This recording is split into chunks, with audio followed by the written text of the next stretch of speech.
de manera me siento realmente muy contenta, muy honrada. Como ustedes saben, a partir del 1 de octubre yo obtuve mi jubilación, ¿no? Seguí trabajando ad honorem hasta la semana pasada, de manera que este es un lindo broche para mí en lo personal porque tiene que ver con la Septuaginta, que es, digamos, el centro de mi investigación. Lo ha sido y pienso que lo va a seguir siendo. Bien, después de esta introducción, entonces, les damos la bienvenida a la mesa 8, y como dijimos, va a tener como tema central el de la Septuaginta. Invitamos entonces en primer lugar a la profesora Olga Giannini a que lea su trabajo, su ponencia, y también que nos diga en breves palabras su currículum, ¿sí? Su actividad académica. Adelante. Hola, bueno, muchísimas gracias a todos por permitirme esta oportunidad de compartir algo más sobre la Septuaginta. Y el título de mi trabajo es una pregunta. La pregunta es si hubo autocensura en el lenguaje de la Biblia griega. Yo no sé a quién le tengo que pedir permiso para poder compartir pantalla. Te lo pido a vos, Diana. No, a ver, no sé si es Alejandro, no sé quién se ocupa de esto. No aparece abajo, a mí me aparecía cuando compartí recién, pude Oh, directo, sí, sí, sí, sí puedo. Quiero saber si Ah, te... sí, sí, sí, Sí, sí, sí, ya está perfecto, sí, habilitado, ¿eh? debe Está aparecer, bien, está bien, está compartir bien. pantalla, sí, claro, perfecto.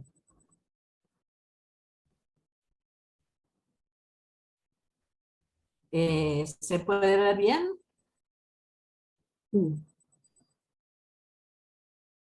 sí, Sí, se puede ver. sí, Perfecto. sí. Bueno, no los voy a abrumar mucho con las imágenes, pero bueno, esta es la pregunta que da origen a esta exposición.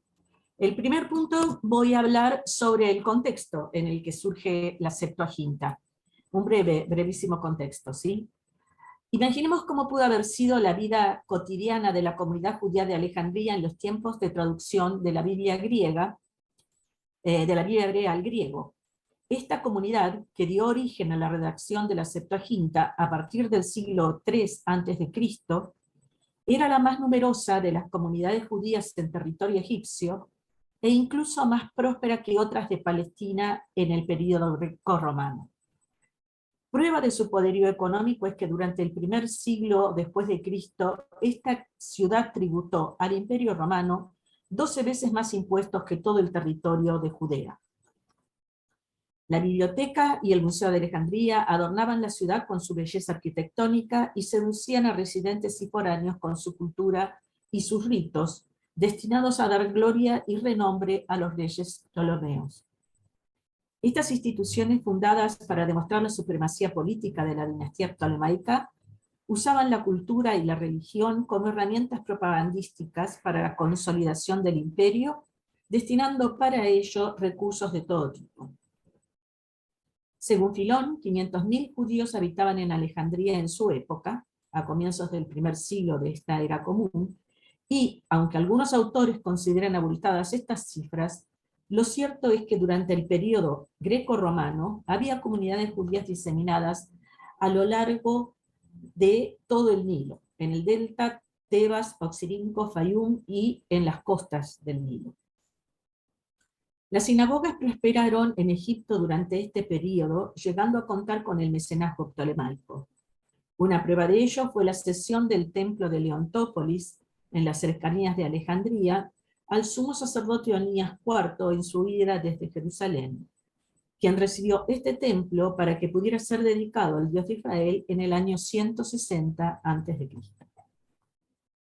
Como fruto de esta tolerante convivencia, los judíos que vivían en Egipto gozaron de relativa paz y prosperidad hasta finales del siglo I de la era común. En este contexto surge la Septuaginta como proyecto para traducir la ley judía al griego, enriquecer la biblioteca de Alejandría y aportar argumentos legales a la jurisprudencia egipcia. Para poder emprender el costoso proyecto de traducir el Pentateuco hebreo, es decir, los primeros 5 libros de la Biblia hebrea, considerados ley para los judíos, fue necesario el patronazgo de los reyes Ptolomeos, sin cuya ayuda hubiera sido necesario el aporte de recursos propios, cosa que no se menciona en la carta de Aristeas, un antiguo documento de la época que pretende explicar el origen de la Septuaginta, y cuyo grado de veracidad es motivo de debate. Los reyes Ptolomeos introdujeron reformas en la liturgia oficial egipcia para ser aceptados como reyes y dioses por la población local, y así ser coronados al modo de Alejandro Magno, siguiendo las antiguas tradiciones egipcias. Los fundadores de esta nueva dinastía consideraron también necesario validar y sacralizar su poder ante los súbditos griegos que habitaban el suelo egipcio. Para ello instauraron por etapas un culto que los venerase como dioses. En un primer momento se instauró el culto a Alejandro Magno, y para ello Ptolomeo I construyó una suntuosa tumba donde depositar los restos de quien le diera su nombre a la ciudad. Asimismo, instituyó sacrificios y juegos públicos en su honor y estableció un sacerdocio que sería responsable de su culto perenne. En la segunda etapa, su hijo Ptolomeo II, Filadelfos, estableció el culto a sus propios padres, Ptolomeo I y Berenice, e incorporó un festival que los honrase al modo de los cultos dionisíacos. En la tercera etapa, Ptolomeo II fundó un culto para sí mismo y para su hermana y esposa Arsinoe II, a la que previamente había deificado asociándola con Afrodita, Nike e Isis. De este modo se establece el culto dinástico ptolemaico asociado al rey divinizado y a sus ancestros. Este culto imperial generó el progresivo rechazo de las comunidades judeo-helénicas residentes en Egipto, según quedó testimoniado, entre otros, en la literatura macabea desarrollada en la Septuaginta. Una vez comenzada la tarea de traducción, se abrió un largo proceso de interacción entre las comunidades judías de Palestina y Alejandría, fruto del intenso debate teológico que influyó en la reinterpretación de los textos hebreos y la redacción de nuevo material griego. Se confrontaron las tradiciones interpretativas previas del texto hebreo con la posterior transmisión del texto griego, y se propagó su uso litúrgico en las sinagogas de la diáspora, y su recepción teológica llegó hasta el cristianismo. La controversia duró siglos y dio origen a nuevas revisiones del antiguo texto hebreo que produjeron a su vez nuevas traducciones, como las de Símaco, Teodosio y Áquila, y la posterior obra monumental de Orígenes, es decir, su Hexapla. Vamos ahora a hablar un poquito del lenguaje de la Septuaginta. Ya en el siglo XIX, George Wiener sostenía que la existencia de un dialecto que los judíos de Alejandría habrían desarrollado incluyendo elementos foráneos, particularmente de otros idiomas, lo que tornaba ininteligible los textos judíos para los griegos nativos, siendo esto objeto de múltiples disputas. Mucho se ha debatido desde entonces sobre la destreza y competencia de estos traductores judíos para poder realizar con éxito su tarea. Hoy se reconoce que sus habilidades eran comparables a la de los círculos de escribas egipcios de la época, perteneciendo posiblemente a las élites burocráticas ptolemaicas. Es decir, que eran muy competentes en su trabajo y excelentes conocedores de las lenguas hebrea, griega y egipcia. Según Tesarrajak, los judíos habían desarrollado ese dialecto con la finalidad de afianzar su identidad en el contexto hostil del período greco-romano, creando así una terminología especial en el lenguaje de la Septuaginta.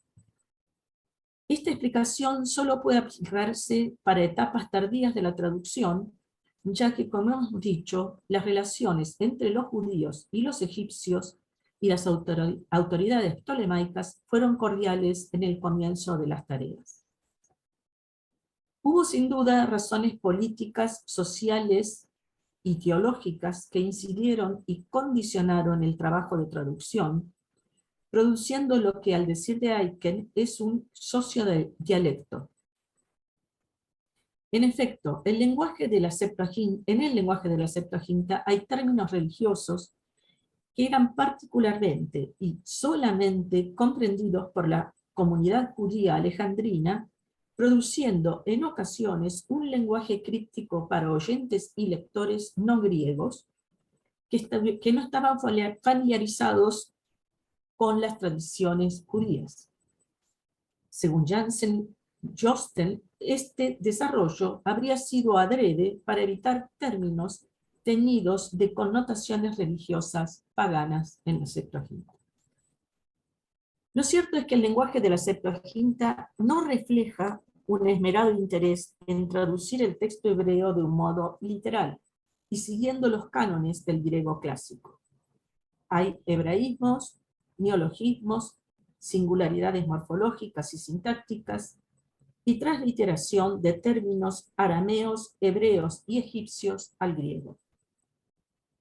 Y a esto se debe agregar la inserción, modificación, interpretación y supresión del material hebreo, y que debe ser en cada caso explicado por su intencionalidad teológica y por el tipo y naturaleza de sus causas. Otro detalle no menor es que los traductores de la Septuaginta se tomaron la libertad de insertar capítulos enteros y libros propios que no tenían un original hebreo. Es decir, tenían la autoridad suficiente como para no seguir fielmente el texto hebreo, interpretándolo en ocasiones de modo distinto a la tradición palestinense, desarrollando material nuevo con su propia teología y sentando las bases de lo que luego sería conocido como el canon griego, aceptado por buena parte del judeocristianismo de los primeros siglos de la era común. Vamos a entrar entonces en el tercer punto, que es el egipcio y su relación con las lenguas semitas, según los avances lingüísticos de las últimas décadas.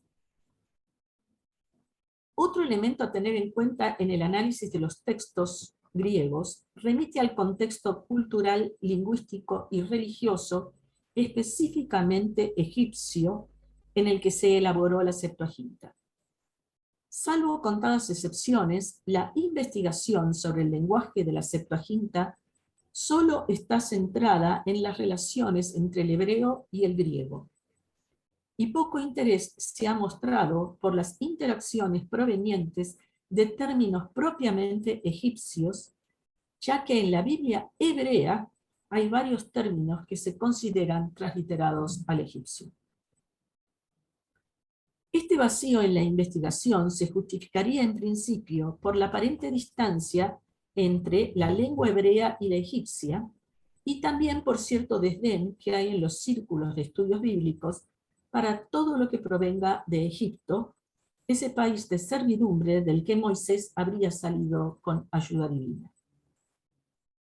Estas premisas deben ser revisadas a la luz de los avances lingüísticos de las últimas décadas, que demuestran que las lenguas semitas y egipcias, incluido el copto tardío, pertenecen a una misma familia de lenguas denominada afroasiática, y por lo tanto, las expresiones particulares en cada lengua de determinados lexemas puede ser un índice de parentesco entre ellos.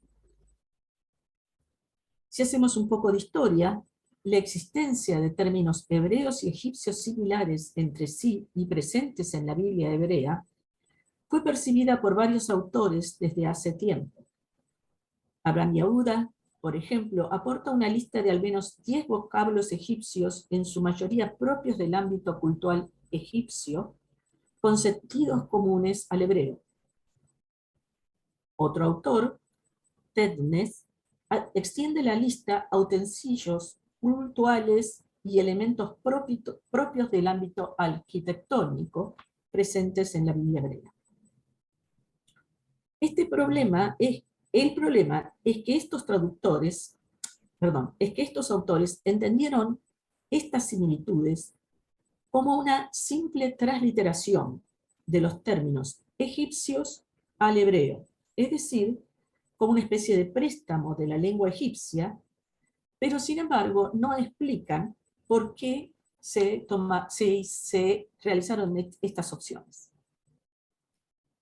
Hoy sabemos que el fenómeno de interacción lingüística entre el idioma egipcio y el hebreo se dio desde comienzos de la historia de Israel y continuó durante siglos debido a la continua interacción comercial, sociopolítica, cultural y religiosa entre Egipto y los distintos actores del Levante, especialmente desde la Edad de Bronce en adelante, e incluso en los periodos en que la supremacía egipcia en la zona había disminuido durante el periodo de hierro.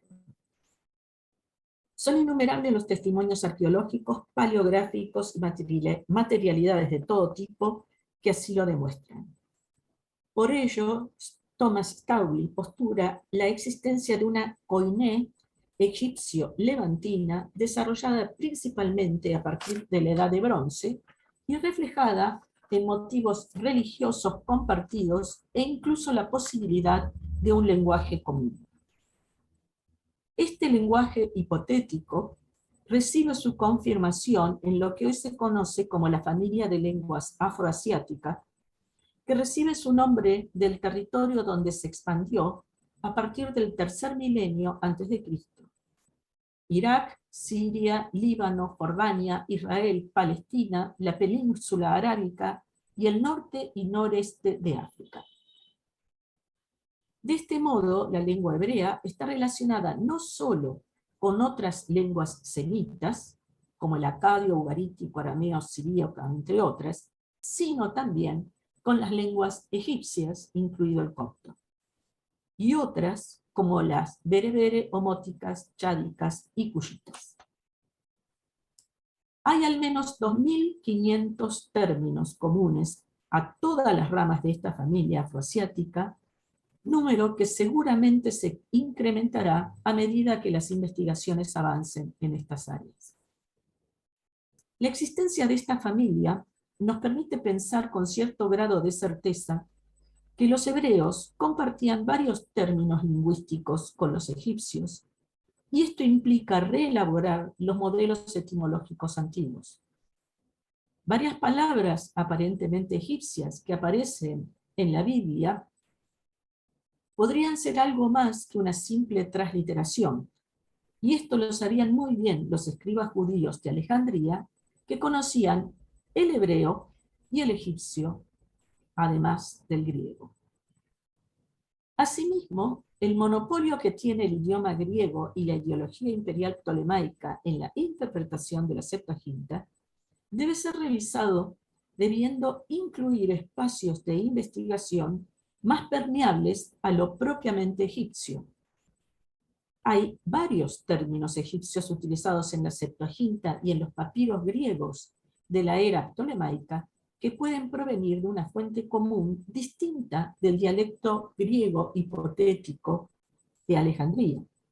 Y aunque parezca obvio, esa fuente común parece no ser tenida en cuenta, y es el egipcio.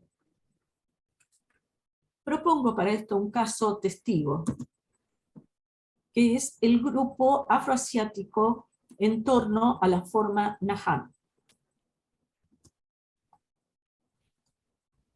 En este punto nos proponemos ofrecer un ejemplo que prueba los desafíos lingüísticos y teológicos que debe enfrentar la exégesis bíblica cuando determinada forma lingüística presente en los textos pertenece a la familia afroasiática.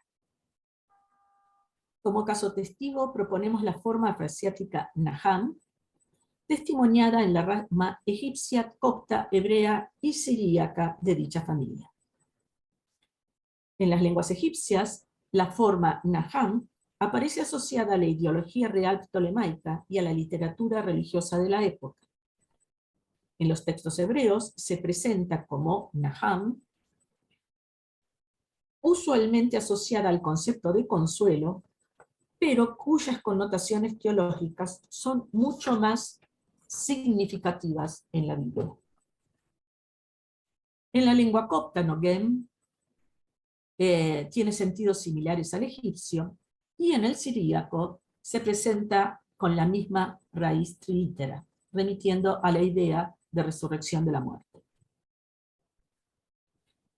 El egipcio Naham formaba parte del nombre de coronación de Ptolomeo I, según consta en los cartuchos reales que contenían inscripciones tales como el quien salva, el quien remueve las heridas. Asimismo, la forma Naham estaba asociada al griego sotir, transliterado al lenguaje egipcio como el quien salva.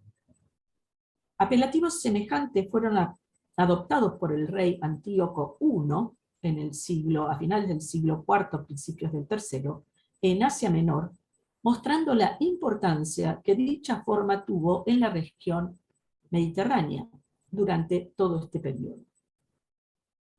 El uso del egipcio Naham continuó hasta la época romana en fórmulas como los dioses que salvan, y fue aplicado a los sacerdotes y sacerdotisas del culto real. Además, la forma egipcia Naham ocupó un lugar singular en la liturgia oficial egipcia, cuya función era actualizar cotidianamente la tarea de renovación y restauración de la creación, mantener el orden, el poder, la paz y la prosperidad del reino, y este tipo de culto continuó hasta la época romana. Asimismo se usaba en plegarias recitadas durante las celebraciones de renovación del poder vital del rey, donde estaban expresadas por el jeroglífico de la flor de loto, otro de los significados atribuidos a la forma Naham. Por su parte, la forma hebrea, trilítera Naham idéntica, está asociada a las bendiciones prometidas por Yahvé a su pueblo según los términos de la alianza. Bendiciones que implicaban salvarlo en momentos de extremo peligro, rescatarlo cuando estuvieran exánimes, e incluso liberarlo de las garras de la muerte en textos donde se alude a la fe en la resurrección.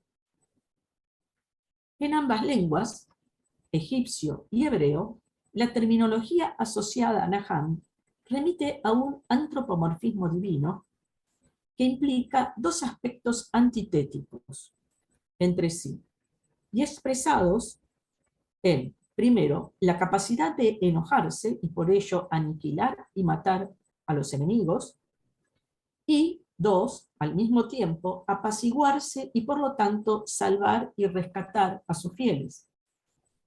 Ambos aspectos están presentes tanto en la religión egipcia como en la hebrea, asociados a esta forma trilítera Naham. Por eso es fácil comprender por qué la forma afroasiática Naham está asociada al poder de los dioses y a la ideología real, en el caso egipcio, ya que ellos tenían el poder sobre la vida y la muerte, y en el caso hebreo, obviamente, aplicada a Yahvé. Con esto en mente, sería de esperar que la Septuaginta tradujese la forma hebrea Naham mediante el griego sotir, como lo hizo la onomástica tolemaica. Sin embargo, no es el caso. Prefirió traducirla mayoritariamente con el verbo griego parakaleo y asociarla al sentido de consolar, estando este sentido casi ausente en la literatura clásica. Además, confirmó esta opción en varios pasajes donde se utilizan formas pasivas con sujeto divino del mismo verbo parakaleo, en cuyos casos son traducidos mayoritariamente como arrepentirse. Esta modificación del campo semántico de parakaleo es catalogada por algunos autores como un hebraísmo de la Septuaginta, es decir, la asignación de características lingüísticas hebreas a un término griego. Pero esto no resuelve el problema hermenéutico que implica tener dos sentidos antitéticos en el mismo campo semántico. El enigma queda resuelto cuando uno percibe la relación de parentesco entre las distintas expresiones de la forma afroasiática Naham, cuyo campo semántico tiene similares características duales que han sido incorporadas en los antropomorfismos divinos de la Biblia hebrea y después aceptados en la Septuaginta. Voy entonces a entrar en la pregunta final. ¿Hubo autocensura en la Biblia griega? ¿Por qué los traductores de la Septuaginta prefirieron crear entonces un patrón especial de sentido que se aplica a casi todas las formas pasivas de paracaleo en la Septuaginta, creando así un lenguaje críptico para los lectores griegos que no conocían las tradiciones judías? Mi hipótesis es que este desarrollo fue intencional con la función de no utilizar el griego soti, la lengua griega, y en la ideología real tolemaica. Para la audiencia judía, conocedora del hebreo y el uso de Naham, esto implicaba que el Dios de Israel era mucho más poderoso y podía rescatar a su pueblo incluso de la muerte, a diferencia de los dioses egipcios, más allá sin la radicalidad de la fe en la resurrección. Y en contrapartida, para la audiencia griega profana, el sentido usual del griego paracaleo, asociado al consuelo divino, opacaba de algún modo lo inefable del poder divino sobre la muerte, ya que toda la literatura consolatoria de la época no reflejaba la fe en la resurrección, siendo en cambio un tema central en la literatura macabea, como lo demuestra el capítulo 7 de la segunda Macabeos, desarrollada en la Septuaginta. Este desarrollo particular en torno a la forma afroasiática Naham fue utilizado también por Filón de Alejandría en varias de sus obras, con el mismo sentido que se le asignó en la 70. Y posteriormente por las comunidades judías que produjeron las versiones arameas de la Biblia. Lo sorprendente en este último caso es que algunos pasivos del paracaleo fueron transliterados del griego al arameo, haciendo aún más críptico el sentido de esta terminología para los oyentes y lectores profanos del habla aramea.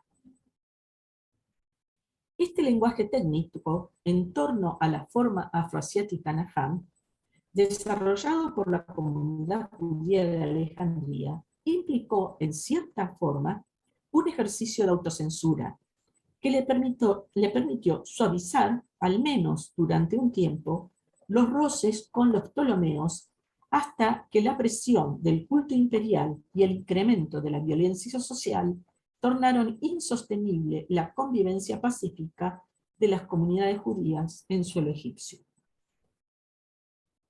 Otra opción lingüística significativa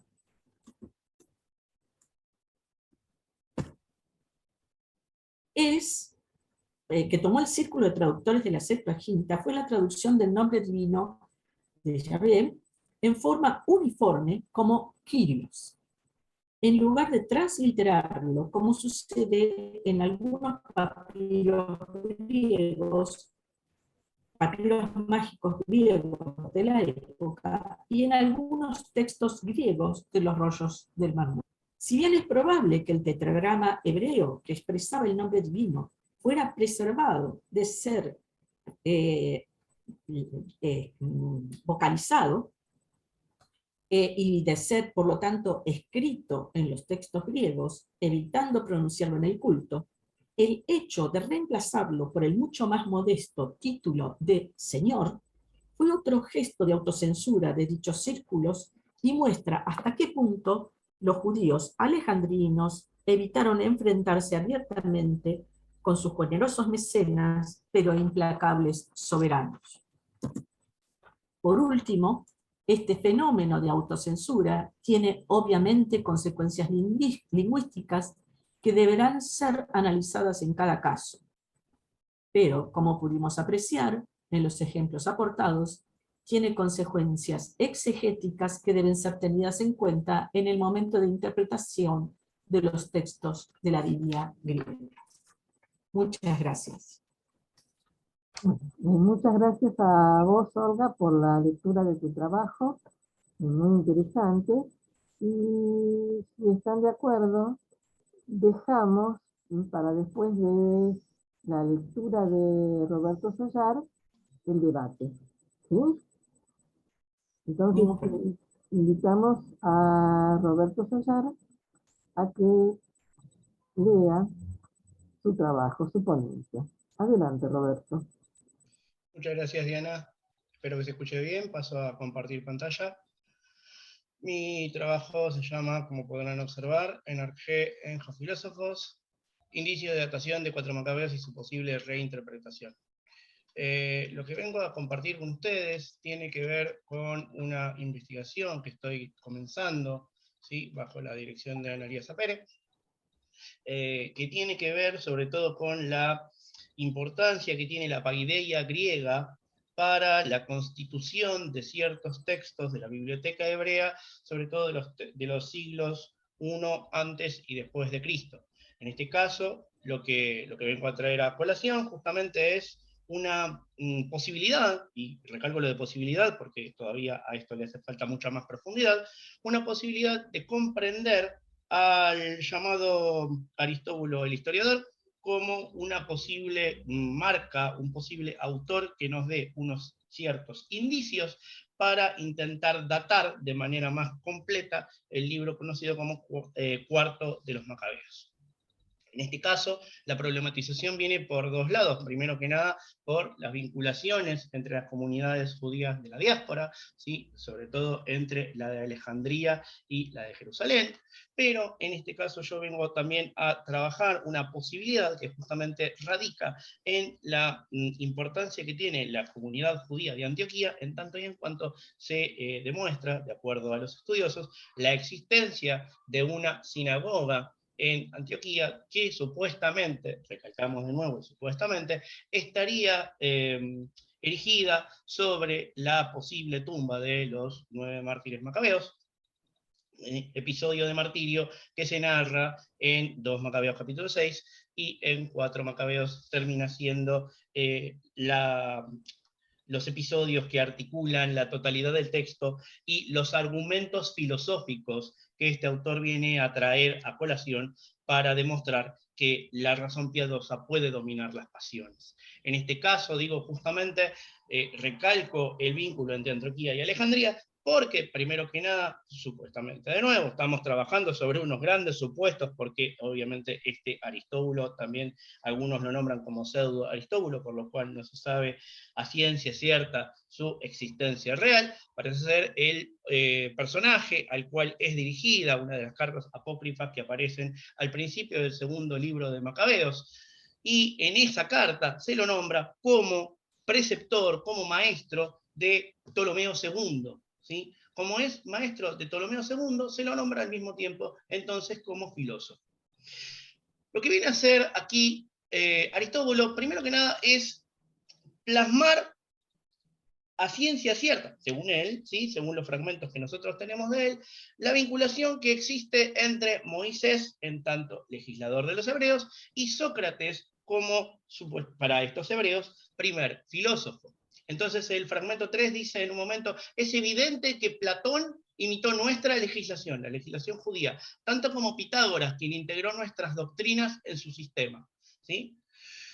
A partir de esto, lo que tenemos que pensar es lo siguiente. Primero que nada, que todos los filósofos, los paganos entendido desde el punto de vista hebreo, los paganos y los hebreos, deben, ¿sí?, mantener posturas reverentes ante Dios, o a lo que cada uno de los filósofos reivindique como Dios, ¿sí? Y no solamente porque técnicamente dentro de Dios, o de lo que cada filósofo reivindica como Dios, se establece, compendia en sí mismo el derecho natural, sino porque la frónesis se divide en dos, y Dios es el único que posee esa frónesis en sentido puro. ¿Por qué digo que la frónesis se divide en dos? Porque sabemos que la piedad, ¿sí?, la situación, la manera de entender la frónesis de modo sagrado es una manifestación, ¿sí?, de lo que se puede conocer o de lo que se puede considerar sabio, y al mismo tiempo la frónesis en tanto prudencia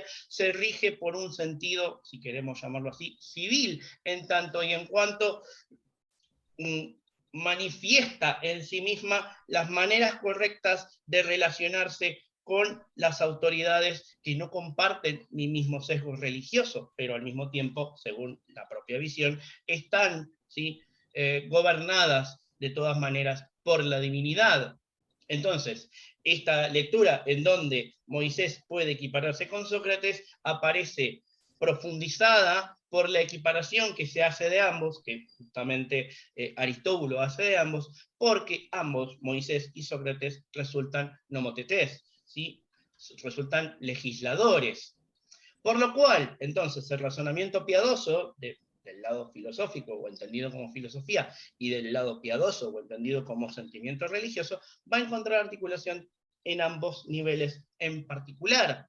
En el ámbito religioso se dice en 4 Macabeos, que es la manifestación que estamos estudiando, el razonamiento piadoso no gobierna sobre sus propias pasiones, sino sobre las contrarias a la justicia, a la valentía y a la sensatez, y en tanto y en cuanto gobierna sobre ellas, el que es gobernado por la ley, el que sigue las disquisiciones de Moisés, las normas de Moisés, resulta que podrá alcanzar el reinado, o sea, el gobierno, el autogobierno, sobre un reino sensato, justo, bueno y valiente. Estas virtudes resultan ser, obviamente, como podrán ver, equiparables a las virtudes que establece Platón dentro de su construcción del rey filósofo. Digo, igualmente, aclaro ahí en la diapositiva, Platón dice Josiotes, en tanto como puede ser el razonamiento sacralizable, y no eusebes, que es el término que utiliza 4 Macabeos. Este último término reivindica la reverencia hacia Dios y la actitud de quien lo practica. ¿Sí? La palabra que designa Platón se puede aplicar no solo a situaciones que implican la presencia de la divinidad, sino para caracterizar un accionar humano, es decir, Platón es mucho más abarcativo. El razonamiento eusebes, que es equiparable, aunque no equivalente, ¿sí?, se refiere únicamente a las relaciones con Dios. ¿Por qué lo podemos equiparar al 100%? Porque eusebes para el hebreo, para los hebreos observantes de 4 Macabeos, resulta equiparable en el ámbito civil, porque claramente es para ellos seguir la ley, es seguir la ley de Dios, que es más importante que la ley de Antíoco IV, y en el ámbito religioso, porque están siguiendo la ley de Dios, claramente.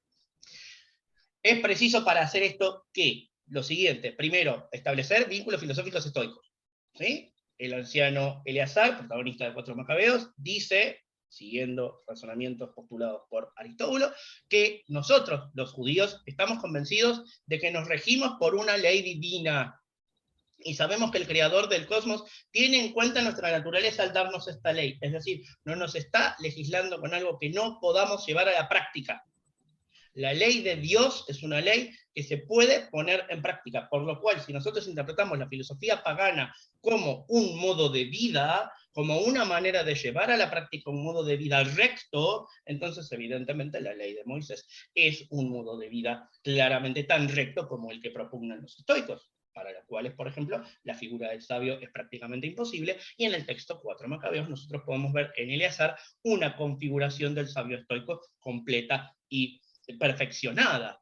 Al mismo tiempo, si nosotros nos vamos a las formulaciones más tardías del estoicismo, como la de Cicerón, Cicerón va a decir que si algo existe en la naturaleza de las cosas que la mente humana sea incapaz de producir, aquello que lo produce ciertamente debe ser superior al hombre. Y si es superior al hombre, ¿qué otro nombre que Dios ibas a darle? Por lo cual, los estoicos están admitiendo, básicamente, que evidentemente el orden del mundo no puede pertenecer exclusivamente a manos humanas, sino que pertenece a un orden superior, que los estoicos llamarán physis, pero que evidentemente los hebreos llamarán Dios.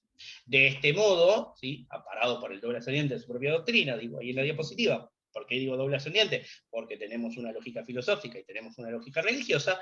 El sacerdote Eleazar no solamente podrá reclamar para sí la legitimidad adscrita a quien es considerado paradigma del filósofo, sino validar su subsecuente martirio, puesto que está muriendo por lo mismo que ha muerto Sócrates, por llevar a la práctica un cierto número de leyes. En este caso, las leyes divinas, las leyes que dependen de Dios. Leyes que, de nuevo, vuelvo a Aristóbulo, ¿sí?, son equiparables con las leyes filosóficas. Por eso hacemos esta equiparación con Sócrates y con Pitágoras. De esta forma, como primer sustrato, la Torá va a ser la causa primera de la corriente filosófica que luego va a anclar y desarrollarse en Grecia. Primero está Moisés y luego está Sócrates. Sócrates aprende de Moisés. Por otro lado, la otra parte importante que destaco del razonamiento de Aristóbulo para datar a Cuatro Macabeos es la mención del antropomorfismo de Dios, ¿sí? Y dice Aristóbulo: Moisés empleó una metáfora adecuada para la altura de los asuntos tratados. Es decir, el fragmento 2 es extensísimo. Lo que se dice en este fragmento es básicamente que, por ejemplo, cuando se dice que Dios ha expulsado a determinados enemigos del pueblo de Israel con mano fuerte, evidentemente la mano de Dios no es literalmente la mano de Dios, sino Dios actuando a través del hombre como si fuera su mano la que está golpeando a los enemigos del pueblo sagrado. ¿Sí? De la misma manera, cuando se dice la altura de Dios o el Altísimo, se dice justamente porque como todos nos debemos o le debemos pleitesía a Dios, entonces Él va a estar sobre todas las cosas, porque todos nos debemos inclinar ante Él, toda la creación debe inclinarse ante Él. Entonces no es que literalmente Dios sea altísimo, sino que metafóricamente Dios es lo más alto que puede existir. De este modo, si nosotros entrecruzamos el antropomorfismo de las divinidades paganas, Zeus, Poseidón, etcétera, etcétera, y las metáforas de espuño mosaico, que según Aristóbulo son invención de Moisés, grandes comillas, tendremos una divinidad humanizada. ¿Para qué nos sirve esta divinidad humanizada? Primero que nada, para poder equivaler a Dios con la monarquía, ¿sí?, con Antíoco IV, que pretende ocupar el lugar de Dios. Entonces, si Dios es pensable de maneras humanas, en tanto y en cuanto que Dios, gracias a su fuerza y gracias a sus innumerables capacidades, puede actuar como un soberano para beneficiar a su pueblo, ¿sí?, va a actuar como un soberano de manera de beneficiar a su pueblo de una manera mucho más justa de la que puede hacerlo Antíoco IV, en tanto que Antíoco IV es únicamente humano. Bien, entonces, además, si Dios existe en un plano superior al ser humano, y si el texto proclama que la creación se basa en su creador, como dice en Génesis, ¿sí?, la equiparación de Dios con un ser humano es totalmente posible. De nuevo, de manera metafórica, pero posible. Por lo cual, si nosotros pensamos que Eleazar en su momento postrero se dirige a Dios de tú a tú, es decir, como si estuviera al lado de él, viendo el sacrificio que Eleazar está llevando a cabo para ganar su perdón para todo el pueblo, entonces evidentemente tenemos por aquí dos caminos interpretativos. Uno, que Dios está presente, ¿sí?, en el lugar del cadalso, cosa que destacan los demás hermanos macabeos a lo largo de los capítulos 7 al 14, y que además equiparan a Eleazar con Abraham, porque Abraham puede discutir cara a cara con Dios, ¿sí? Abraham es una persona beneficiada con la amistad divina, en tanto y en cuanto Abraham y Eleazar en este caso son paradigma de fe y de cómo debe ser un hebreo. ¿Por qué hacemos esto? Porque evidentemente se busca mantener un vínculo equivalente para discutir con Dios, primero que nada, y después para reivindicar el vínculo de hospitalidad que establece Abraham con Dios, primeramente, y que luego va a establecer Eleazar con Dios, en tanto y en cuanto Dios juzga a los represores, a los invasores del pueblo hebreo, y estas personas, como cercanas a Dios, se limitan únicamente a influenciar a la potestad divina para que Dios haga lo que ellos pretenden que haga, es decir, perdonar al pueblo elegido, por más que solamente haya un justo dentro de ellos.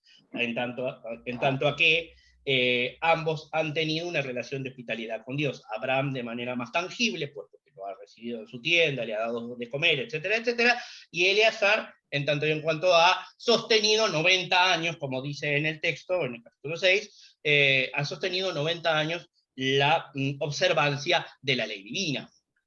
Entonces, la sabiduría helenística va a aparecer como trasfondo de ambos discursos, ¿sí? Tanto el hebreo como el pagano, porque ambos establecen, primero por el lado de la hospitalidad, o sea, perdón, en el más reciente por el lado de la hospitalidad y anteriormente por el costado de la filosofía, una validación del discurso hebreo como el del discurso pagano en pie de igualdad, ¿sí? Entonces, el gran problema de esto es que justamente Aristóbulo, al ponerse en el medio, o al ponerlo en el medio, entre el resumen de Jasón de Cirene y la composición de 2 Macabeos, porque aparece en la carta de inicio de 2 Macabeos, nosotros podemos interpretar que de alguna manera Aristóbulo termina siendo, por su pensamiento y por lo que transmite en los fragmentos que nos han quedado conservados, una fuente secundaria, pero fuente al fin, del pensamiento de 4 Macabeos, sobre todo, repito, en lo que refiere a lo filosófico, que es la articulación central de 4 Macabeos, y en lo que refiere a la antropomorfización de Dios, en tanto y en cuanto el centro de este discurso es la corporalidad de los mártires, ¿sí? Conjuntar estos textos, ¿sí?, implican que los textos que dependen de Aristóbulo establecen los lazos entre sí. ¿Por qué? Porque si Aristóbulo es profesor del rey Ptolomeo, es fuente insoslayable a la hora de establecer que este escrito es legítimo. O sea, si bien la carta es espuria, el nombre de Aristóbulo no está puesto de manera inocente, porque se sabía, se conocía en su contexto que Aristóbulo tiene un ascendiente sobre la corte tolemaica que nos va a servir, le va a servir al autor de 4 Macabeos para retomar sus discursos y utilizarlos de manera completamente legítima. Al mismo tiempo, entonces, Eleazar al fin no es más que un eslabón entre el público receptor de 2 Macabeos, que es la primera vez que se oye la figura de Eleazar, y el autor de 4 Macabeos, no solamente porque 4 Macabeos se construya sobre 2 Macabeos, que es un vínculo ya establecido hace mucho tiempo, sino porque se articulan sobre tópicos narrativos y filosóficos equivalentes. ¿Bien? Por lo tanto, llego a las siguientes conclusiones. Primero, el rango de acción de los puntos de partida de Aristóbulo, en este caso la filosofía y el antropomorfismo de Dios, permiten la generación de muchos textos posteriores, que van a trabajar justamente con estas topicalidades del judaísmo del Segundo Templo, como dice Piñero en su texto. ¿Sí? Piñero en el texto de 2007, donde analiza los textos hebreos en lengua griega, trabaja sobre todo con esta situación de la antropomorfización de Dios, en tanto y en cuanto, como no hay más templo, o el templo se ha alejado del culto, Dios pasa a ser mucho más alejado, y entonces hay que pensarlo de diferentes maneras, entre ellas dándole rasgos más definidos. Entonces todo texto posterior puede componerse partiendo de estas bases. Por otro lado, si Aristóbulo es causa de 2 Macabeos y 2 Macabeos es causa de 4 Macabeos, se sigue que Aristóbulo también, en cierto punto, es causa de 4 Macabeos. Por lo cual, si la topicalidad que aparece en 4 Macabeos, darle a Dios una forma humana, darle a Dios una filosofía equiparable con los paganos, etcétera, etcétera, etcétera, hace que esto muestre su dependencia del pensamiento de la época que plasma Aristóbulo en sus escritos, ¿sí? Escritos pensados para una mentalidad no hebrea, sino griega, ¿sí? Entonces, justamente por esto nos permitirá la conjunción de los textos establecer la posible utilización de este historiador como una fuente para una datación más acertada. No va a cambiar demasiado la datación, eso estoy seguro, pero evidentemente esta relación, creo yo, nos habilita a pensar diferentes caminos interpretativos desde donde se retoman tópicos, ¿sí?, presentes en el mundo mediterráneo, en el mundo hebreo mediterráneo, para componer 4 Macabeos que no están tradicionalmente comprendidos en el pensamiento de dónde sale la argumentación filosófica, la argumentación retórica presente en 4 Macabeos. Si 4 Macabeos, ¿por qué digo esto? Porque si 4 Macabeos es dependiente de ambos textos, de Aristóbulo y de 2 Macabeos, los tópicos vinculan justamente al texto con las dos fuentes por igual, generando los vínculos que en 2 Macabeos faltan. ¿sí? Porque en 2 Macabeos no existe, o por lo menos no está tan presente, el vínculo de la filosofía griega con Moisés. En 4 Macabeos sí, ¿sí? Sobre todo en el capítulo 18, en donde la madre explicita claramente de dónde viene la sabiduría que ella ostenta, ¿sí? Porque en el capítulo 18, Excursus, nos cuenta la madre que el padre ha educado a ella y a sus hijos en la ley y los profetas, y les enseñó de Moisés, les enseñó de Pinjas, les ha leído Ezequiel, les ha leído Isaías, etcétera, etcétera, etcétera, etcétera, y ese vínculo de Moisés con el pensamiento filosófico que se establece porque se ha actuado de tal manera, porque se conoce la ley, ¿sí? En 2 Macabeos eso falta. La madre establece un discurso filosófico que va por otro lado, que tiene que ver con la creación ex nihilo, con la resurrección, etcétera, etcétera. Finalmente, no me voy a explayar en esto porque ya lo dije antes o lo tengo que decir. Finalmente digo, si 4 Macabeos es dependiente de ambos, resulta evidente que la filosofía que va a defender este último texto va a abrevar en fuentes tanto helenísticas como hebreas, en pie de igualdad, exactamente equivalentes, porque es necesario, recordemos, pensar que este texto es un alegato retórico en favor de la comunidad hebrea para ser comprendido sobre todo por lectores no hebreos, por lectores helenizados. ¿Correcto? Entonces, apelar justamente a un autor como Aristóbulo, que piensa sus textos y que piensa sus tratados con un público heleno como receptor, nos habilita a pensar no solamente a Aristóbulo como precursor de la literatura hebrea en lengua griega, sino a Aristóbulo particularmente y puntualmente para lo que implica este trabajo, el precursor de la literatura de tiempos de persecución, particularmente el libro 2 y el libro 4 de los Macabeos. Muchísimas, muchísimas gracias. Bueno, muchas gracias a vos, Roberto. Y ahora sí, es momento de hacer preguntas, comentarios, dudas. De manera que le damos la palabra al público.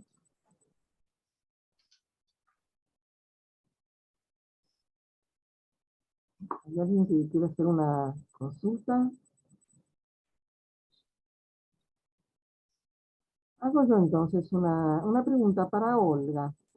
Señalaste el patronazgo de los reyes Ptolomeos para la traducción del texto.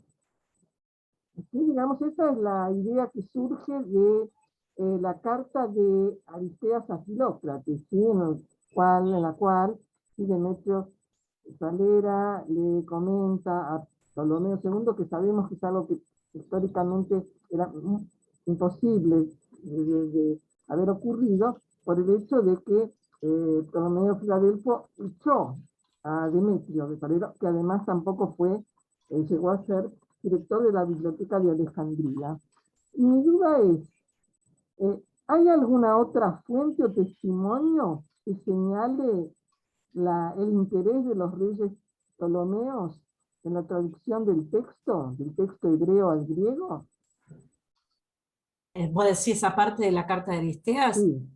Ah, mirá, yo la carta de Aristeas no creo que sea una fuente histórica del surgir de la Septuaginta, es decir, es más un análisis sociológico de qué es lo que pudo ocurrir con literatura semejante a la Septuaginta, sobre todo como literatura tomada, ¿sí? No tanto como literatura religiosa, para poder, cómo terminó de alguna forma, cómo se dio origen a esta traducción. El tema es si la traducción se dio origen por un motivo religioso, para poder leer los textos y así presentarlos en las sinagogas como textos litúrgicos, o si realmente las razones fueron más concretas, políticas, y estuvieron relacionadas con el interés tolemaico en juntar textos para la biblioteca de Alejandría. Yo creo más esta segunda etapa, esta segunda opción, ¿sí? Entonces, dejo de lado cualquier veracidad de la carta de Aristeas, no me interesa, sino que tomo a la Septuaginta como un texto que ha entrado de alguna forma muy sorprendente a ser traducido al griego por una comunidad judía en un contexto en el cual esta decisión de alguna forma generó muchísima polémica dentro de las propias comunidades, porque fue de hecho rechazada en su comienzo por la propia comunidad. Entonces creo que hubo causas externas para hacer esa traducción, y esas causas externas es esto, proveer de un tipo de literatura, sobre todo de argumentos legales para la corte. ¿Sí? Es decir, como era considerada ley para el judaísmo, entre comillas, ley, porque después había que interpretarla, los rabinos la interpretaban, pero por ser considerada ley, entró como un libro de jurisprudencia en la literatura, en la biblioteca. Esa es mi idea. Bien, bien, sí, sí, porque también, digamos, hay algunos historiadores que consideran que ya la comunidad judeo-alejandrina había perdido el conocimiento del hebreo y necesitaba, digamos, un texto en griego para poder leer justamente la Biblia, ¿no? Es decir, poder... Sí, yo creo que la comunidad de Alejandría el griego lo conocía. Los que no conocían tanto el griego eran las comunidades de la diáspora no egipcia. Pero el griego, estando tan presente en el contexto egipcio, era muy conocido por las comunidades de Alejandría, ¿sí? Por las comunidades egipcias. ¿Por qué? Por la presencia griega en Egipto.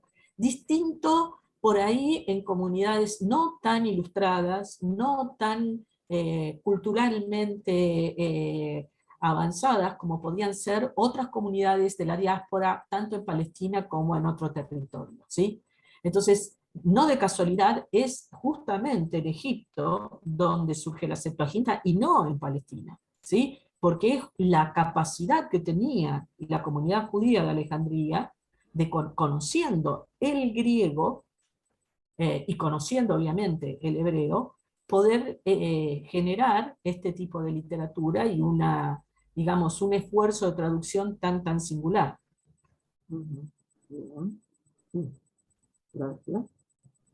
¿Alguna otra consulta o duda?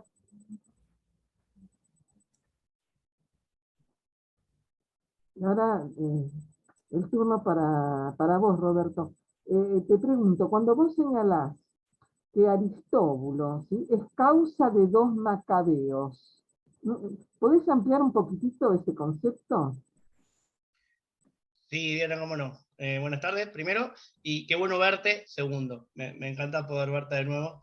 Sí, a mí Para el también. público que no sepa, Sí, aquí porque me considero mi siento maestra y culpable de haberte iniciado en sí, 4 macabeos. me honra que estemos acá juntos en este momento hablando de esto, justamente. Muchas gracias, Diana, de verdad para mí es un honor. Para mí es un gran placer, vos ya lo sabés. Gracias. Bien, esto tiene que ser profundizado, ¿sí? Pero por lo menos hasta ahora, a lo que yo llegué, lo que quiero decir es lo siguiente. A ver, sabemos que las cartas del principio de los Macabeos son espurias. Pero la mención de Aristóbulo tiene una finalidad, ¿sí? La mención de Aristóbulo como maestro, como pedagogo de Ptolomeo, tiene una finalidad de presentar un ascendiente de Aristóbulo sobre los invasores griegos, entendidos entre comillas, ¿sí?, como los opresores.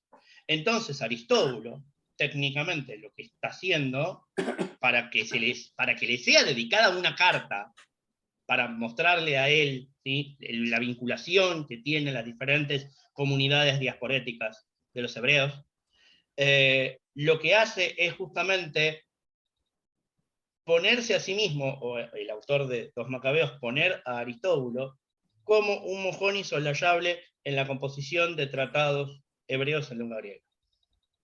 ¿Por qué? Porque es el educador del rey. Y entonces, como es el educador del rey, conoce todo lo que un rey debería conocer.